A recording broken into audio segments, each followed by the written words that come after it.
Augmented reality, AR, digitally overlaying the real world.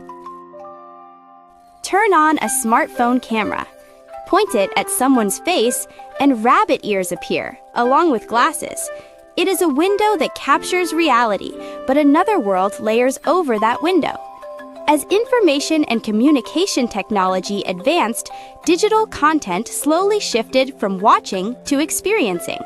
If ebooks and videos stayed inside the screen, augmented reality feels like the screen stepping out into the real world.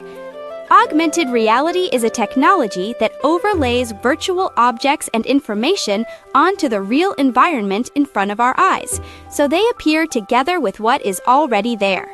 It does not erase reality, it adds one more layer on top.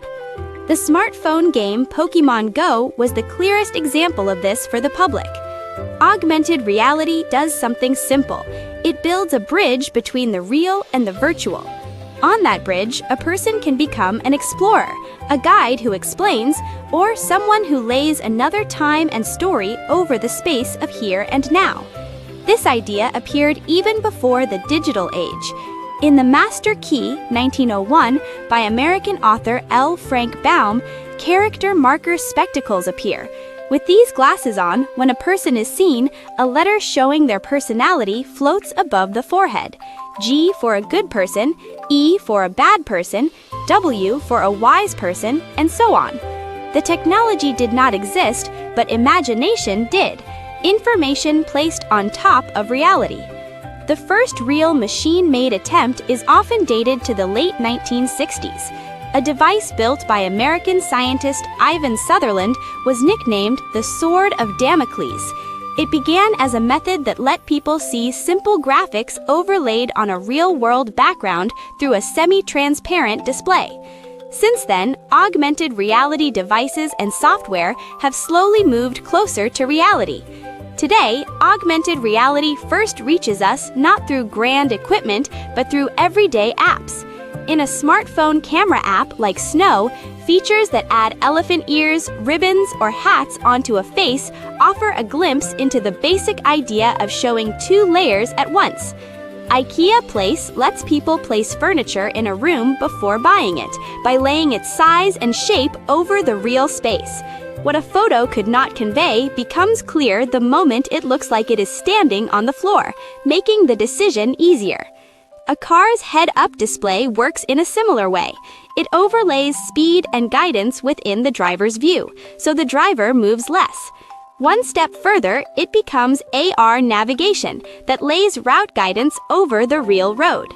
A line of information crossing the reality of the road. In education, AR is used in many ways too. In the classroom, observation begins. An object appears on the screen, and the child turns it and taps it. Names and functions attach quietly. Oh, so this is what it looks like. Understanding turns on through the eyes before explanations. In experiments, the hands start looking for rules. Change the control, and the result changes. That difference becomes a clue to the principal. The child is no longer just a listener, but a tester.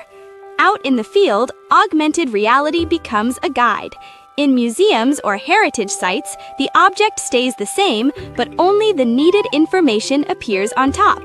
One line opens the context, and the context pulls understanding forward. This kind of experience happening right in front of the eyes changes attitude, because knowledge is no longer passing information, but a scene that lingers. When immersion happens, understanding follows. But here, a crossroads appears. If augmented reality leaves only stimulation, learning quickly scatters. In the end, what matters is not the technology, but the design of the content. What to layer, when to stop, where to speak to the learner. Those choices keep learning alive. Well-made augmented reality does not cover reality.